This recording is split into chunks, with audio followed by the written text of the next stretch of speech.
खबर शामिल करते हैं फैसलाबाद से। फैसलाबाद के इलाके गुलाम मोहम्मदाबाद में आज एक घर में आग लगने से दम घुटने से बेहोश होने वाले 4 बच्चों को अहले मोहल्ला ने रेस्क्यू किया। हमारे नुमाइंदा खुसूसी पाकिस्तान गुलाम दस्तगीर की तफसीलात के मुताबिक खबर शामिल करते हैं फैसलाबाद से।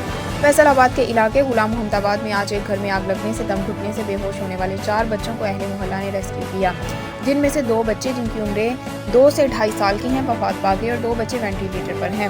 आपको एक दफ़ा फिर बताते चलें, फैसलाबाद के इलाके गुलाम मोहम्मदाबाद में आज एक घर में आग लगने से दम घुटने से बेहोश होने वाले 4 बच्चों को अहले मोहल्ला ने रेस्क्यू किया, जिनमें से 2 बच्चे जिनकी उम्रें 2 से 2.5 साल की हैं वफात पा गए और 2 बच्चे वेंटिलेटर पर हैं।